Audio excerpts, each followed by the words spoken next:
January 31, 1945, Clark Air Base, Luzon Island, Philippines. Major Frank McCoy's hands trembled as he approached the aircraft sitting abandoned on the runway, an intact Mitsubishi G4M Betty bomber, tail number 763-112, gleaming in the tropical sun. Its distinctive cylindrical fuselage stretched nearly 65 feet from nose to tail, resting on tricycle landing gear like a massive cigar on the tarmac. McCoy had examined dozens of crashed Japanese aircraft across the Pacific theater, but this one was different. Not salvaged from wreckage, not pieced together from battle damage. This was a complete operational bomber, abandoned by its crew during the American advance. What he discovered when he climbed through the inspection panels into the wings would revolutionize American understanding of Japanese aviation doctrine, and it would explain why American pilots had nicknamed this aircraft the Flying Zippo. The fuel tanks were completely unprotected. No self-sealing rubber compound, no armor plating, no fire suppression systems, no protective coatings of any kind. Just thin aluminum skin, perhaps 2 millimeters thick, separating thousands of liters of high-octane aviation fuel from enemy machine gun fire.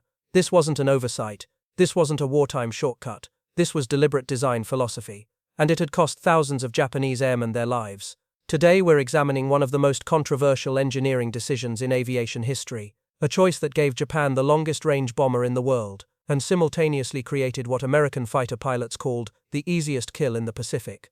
Let's begin. The story starts in late 1937. The Imperial Japanese Navy had a problem, a geographical problem that no amount of naval power could solve. The Pacific Ocean was simply too vast. From Tokyo to Manila, 1,500 miles. From Rabali to Guadalcanal, 600 miles. From Formosa to Clark Field in the Philippines, 460 miles. Every strategic target that mattered in a potential Pacific war sat beyond the range of existing Japanese bombers. The Navy's current bomber, the G4M NEL, could reach maybe 3,000 kilometers on a good day. American bombers like the early B-17s had even less range, but for Japan's strategic situation, this wasn't good enough. Admiral Isoroku Yamamoto saw the solution clearly. If Japan couldn't build enough aircraft carriers to project power across the Pacific, they would build land-based bombers with unprecedented range. Bombers that could strike from bases the enemy thought were safe. Bombers that could attack targets no other nation's aircraft could reach. In September 1937, the Navy issued specifications to Mitsubishi Aircraft Company for what they called the 12She land-based attack aircraft. The requirements were staggering. Maximum speed, 247 miles per hour at 10,000 feet, as fast as many contemporary fighters. Cruising range 2,993 miles, while carrying 1,800 pounds of bombs or torpedoes. That's roughly the distance from London to Istanbul. And it had to carry the same payload as its predecessor, the G4M. Essentially, the Navy wanted Mitsubishi to create a twin-engine bomber that was faster, longer-ranged, and more capable than anything flying anywhere in the world. The man tasked with this impossible mission was Kiro Honjo. He'd designed the G4M and understood bomber engineering as well as anyone in Japan. He'd studied at Junkers in Germany, learning European aeronautical principles before returning home.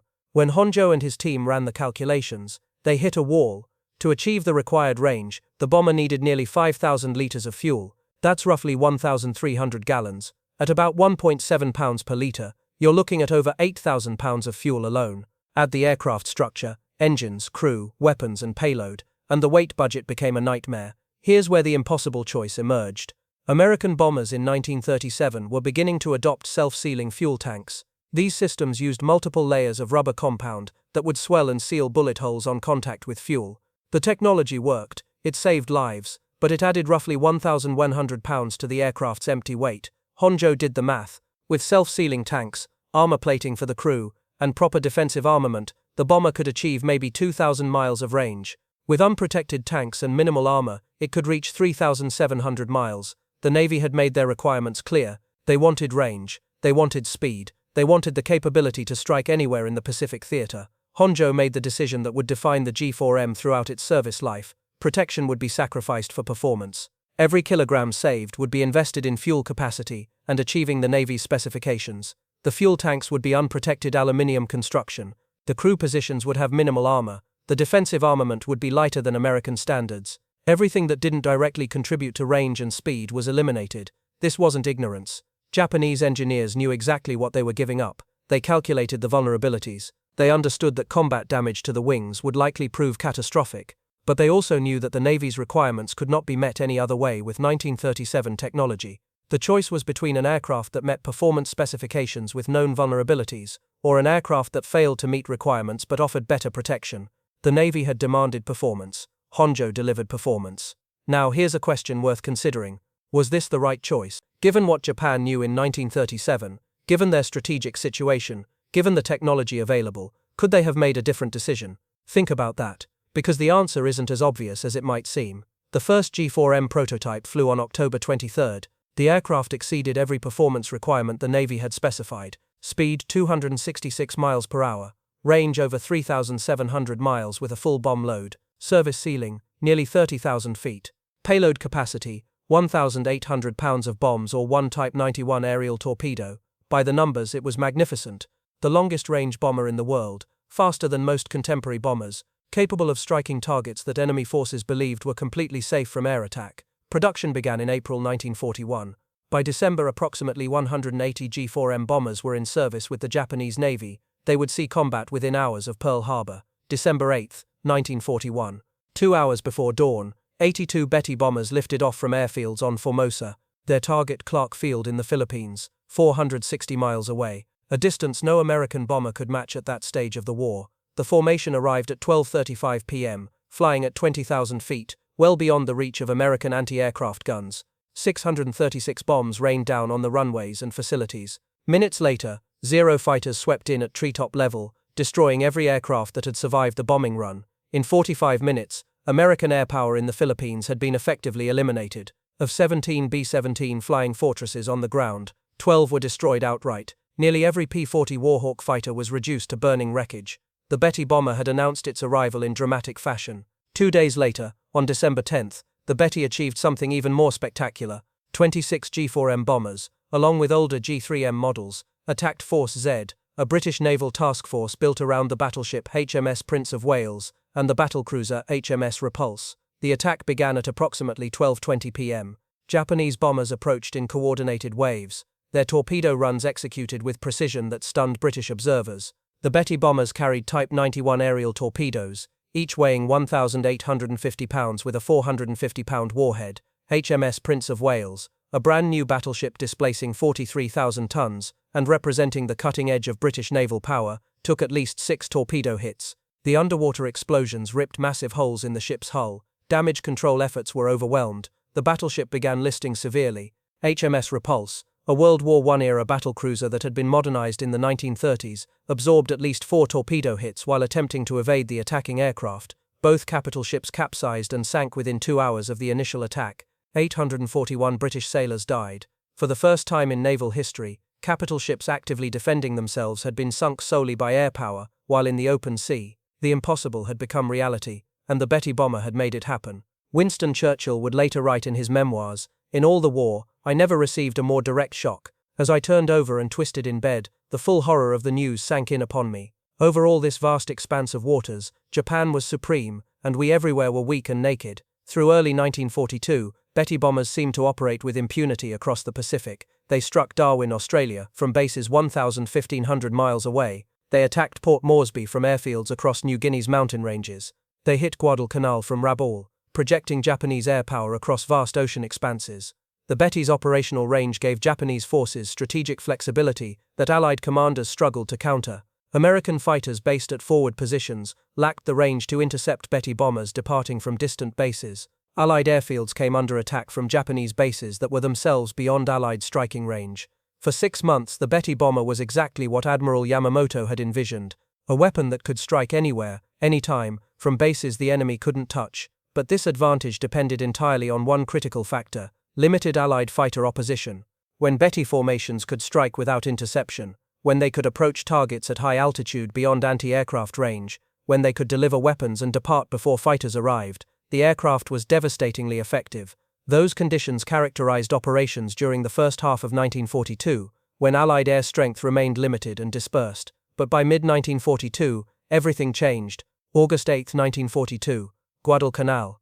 23 G4M bombers from the 4th Air Group departed Rabaul to attack American positions at Henderson Field. American fighters intercepted the formation over Savo Island. 18 of the 23 Betty bombers were shot down in a single engagement. approximately 120 aviators died. American pilots reported the same observation across every engagement. The Betty exploded into flames with minimal hits. 2 or 3 rounds anywhere along the fuselage or wings produced catastrophic results. The nicknames spread rapidly through American squadrons. Flying Cigar, One-Shot Lighter, Flying Zippo, all references to the Betty's terrifying tendency to bloom into fire from battle damage that would barely scratch an American bomber. Lieutenant Commander John Blackburn, commanding VF-17 flying F-4U Corsairs, later reported, "First time we caught a Betty formation, we couldn't believe how easy they went down. Hit them anywhere along the fuselage or wings and they'd explode. We actively hunted them." The mathematics of attrition became brutal and undeniable. Through August, September, and October 1942, Betty losses mounted to unsustainable levels. Missions that should have been routine became suicide runs. Formations departed with 20 aircraft and returned with 5. Crews climbed into bombers, knowing that survival depended entirely on avoiding any combat damage whatsoever. Because once hit, Betty bombers didn't limp home with battle damage. They exploded. The unprotected fuel tanks created what engineers call a single point of critical failure. Any hit to the wing area where fuel tanks were located resulted in immediate fuel leakage. Tracer rounds ignited fuel vapor. The entire aircraft became an inferno in seconds. There was no middle ground, no wounded bombers making emergency landings, no damaged but survivable aircraft. Betty bombers either returned untouched or never returned at all. By late 1942, when Australian forces overran Japanese airfields at Buna in Papua New Guinea, technical intelligence units finally examined intact Betty bombers in detail. What they found confirmed every pilot report. The fuel tanks had absolutely no protection. Engineers with the Allied Technical Air Intelligence Unit documented their findings with photographs and detailed measurements. Multiple Betty bombers showed identical characteristics. This was standard Japanese design, not battlefield expediency. The weight savings were immediately apparent. By eliminating self-sealing systems, armor plating, and fire suppression equipment, Japanese designers had saved approximately 1,100 pounds per aircraft. That weight translated directly into additional fuel capacity and extended range. But the cost in crew lives was becoming equally obvious in loss statistics that mounted with every engagement. Here's another question to consider. American bomber crews in 1942 were also taking heavy losses over Europe. B-17s and B-24s were being shot down in devastating numbers. But those crews had a chance. Self-sealing tanks and armor meant that damaged bombers could make it home. Was the trade-off worth it? 1,100 pounds of protection equipment for a realistic chance of survival. The captured Betty at Clark Field in January 1945 provided the most complete technical analysis. Major McCoy and his team spent 3 weeks dismantling and documenting every system. The G4M specifications revealed an aircraft optimized ruthlessly for range and speed. Empty weight, 14,861 pounds. Fuel capacity, 4,780 litres distributed across 8 unprotected tanks, 4 in each wing. The fuel system design was particularly revealing. The 8 tanks were arranged along the wing's longitudinal axis where the wing joined the fuselage. This placement maximized fuel capacity by utilizing the thickest portion of the wing structure, but it also positioned the tanks directly in the path of enemy fire during combat. Any attack from the side or below would inevitably strike fuel tanks. American engineers calculated that combat reports showed Betty bombers hit anywhere in the wing area, exploded with near certainty. The unprotected tanks created conditions where survival depended on pure chance, not skill or tactics. The comparison with Allied protection systems was stark. The B-17 Flying Fortress featured armor plating protecting pilot and co-pilot seats, armored bulkheads throughout the fuselage, and self-sealing fuel tanks standard from the B-17C model onward. The B-25 Mitchell incorporated similar comprehensive protection from early production runs. American studies during the war demonstrated the effectiveness with statistical precision. Body armor reduced chest wound fatalities from 36% to 8%. Self-sealing fuel tanks reduced fire-related casualties by similar margins. Aircraft equipped with protected fuel systems showed survival rates 3 to 4 times higher than unprotected aircraft when damaged in combat. The weight cost for this protection exceeded 1,100 pounds in most American bombers. But American industrial capacity permitted this weight penalty without sacrificing production numbers. American factories produced over 12,000 B-17 bombers and nearly 10,000 B-24 Liberators during the war. Japanese doctrine had reached different conclusions. The Betty's design reflected a calculation that range and striking power outweighed crew survival. This philosophy assumed that achieving surprise and maintaining initiative would provide sufficient protection. It assumed that enemy opposition would remain limited. It assumed that the war would be short and decisive. Every assumption proved catastrophically wrong.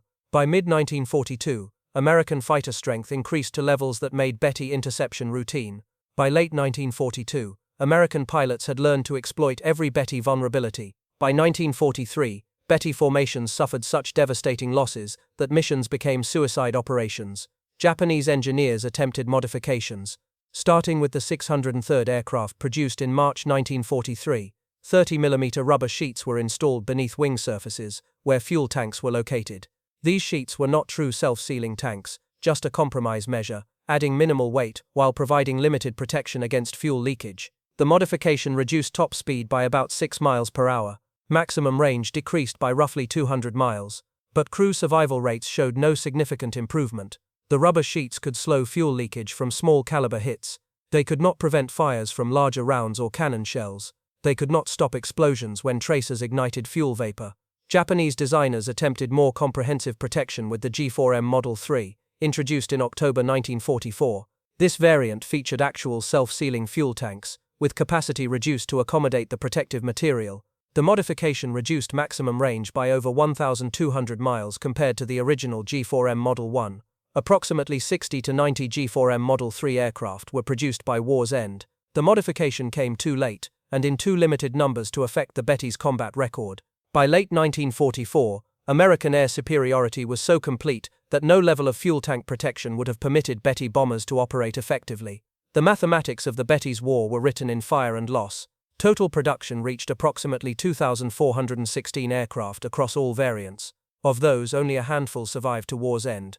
The overwhelming majority were destroyed in combat, consumed by the fires that unprotected fuel tanks made inevitable. Casualty statistics among Betty crews remain difficult to verify from available records, but conservative estimates suggest well over 10,000 Japanese aircrew died in Betty bombers. Deaths made nearly inevitable by the aircraft's fundamental vulnerability. Former Flight Petty Officer Masaki Yatsuzaka, who completed 28 combat missions before transfer to training duties, offered perhaps the most direct summary. The Betty was a magnificent aircraft that asked us to die for its range. We flew it because we were ordered to fly it. We died in it because that was what it was designed to make us do. April 18, 1943. The Betty bomber became the instrument of Admiral Yamamoto's death in an engagement that demonstrated both American signals intelligence capabilities and the aircraft's fatal weaknesses. American codebreakers intercepted Japanese communications, indicating that Yamamoto would fly from Rabaul to Bougainville aboard a G4M bomber with fighter escort. 18 P-38 Lightnings from the 333 9th Fighter Squadron were assigned to intercept the flight. The mission required extraordinary precision. The P-38s flew over 400 miles at wavetop height to avoid radar detection, navigating across open ocean without landmarks, arriving at exactly the calculated intercept point at exactly the calculated time. At 9:34 a.m., precisely on schedule, the P-38 spotted Yamamoto's formation, 2 Betty bombers flying at low altitude with 6 Zero fighters as escort. First Lieutenant Rex Barber engaged the lead Betty, which carried Admiral Yamamoto. The bomber took hits to the wing area, where the unprotected fuel tanks were located. The aircraft exploded in flames and crashed in the jungle. Yamamoto's body was recovered the following day. He had been killed by injuries sustained during the crash. The second Betty bomber also crashed, killing all aboard. There was no possibility of Yamamoto's bomber surviving once it came under attack. The unprotected fuel tanks ensured that any damage would be catastrophic. The symbolism of the Betty's final wartime mission was profound. On August 19, 1945, 4 days after Emperor Hirohito announced Japan's surrender, 2 white-painted G4M bombers with green crosses departed Atsugi Airfield, carrying Japanese representatives to discuss surrender terms with Allied forces. The same aircraft type that had destroyed American air power at Clark Field on December 8, 1941, now carried Japan's surrender delegation. The circle was complete. What can we learn from the Betty bomber's story? The tale of the G4M is ultimately about the price of capability without protection. It demonstrates that performance alone cannot guarantee success when that performance is purchased at the cost of crew survival. The extraordinary range of 3,700 miles meant nothing when aircraft could not survive the final 100 miles to target. The impressive speed of 266 miles per hour provided no advantage when American fighters could intercept from distant bases with warning from radar systems. The payload capacity became irrelevant when formations were destroyed before weapon release. 2 nations answered the same question differently. How much protection can be sacrificed for performance? What is the value of a human life in warfare? American designers prioritized protection even at the cost of performance. They built aircraft to bring crews home. Japanese designers prioritized performance at the cost of protection. They built aircraft to reach targets regardless of cost. In the end, the nation that valued crew survival built an air force that could sustain operations indefinitely. The nation that accepted catastrophic casualties for performance advantages built an air force that destroyed itself through attrition. Major McCoy's examination of tail number 763-112 at Clark Field provided the final proof. The Betty bomber was not poorly designed. It was brilliantly designed to achieve specific goals. Those goals simply did not include bringing Japanese crews home alive. And in that single fact lies the entire story of why Japan lost the Pacific War, not because their engineers lacked skill, not because their crews lacked courage, but because the fundamental assumptions underlying their design philosophy, that surprise and initiative would provide protection, that the war would be short, that enemy capacity could be overwhelmed by tactical brilliance, all proved catastrophically wrong. The thousands of burning Betty bombers that fell from Pacific skies marked the consequences of those assumptions. They stand as evidence of what happens when capability is prioritized over survivability, when range is purchased with crew lives, when performance requirements override protection considerations. The white-painted Betty bombers carrying Japan's surrender delegation closed a circle that began with flames and destruction at Clark Field 4 years earlier, from symbol of Japanese power to symbol of Japanese defeat, from the longest-range bomber in the world to what American pilots called the Flying Zippo. The Betty bomber's legacy extends beyond aviation history into fundamental questions about design philosophy, military ethics, acceptable risk, and the value of human life in warfare, questions that remain relevant today. Questions that every generation of military planners must answer anew, because in the end the choice between performance and protection is never just about engineering, it's about what we value, what we're willing to sacrifice, and what price we're willing to pay for victory.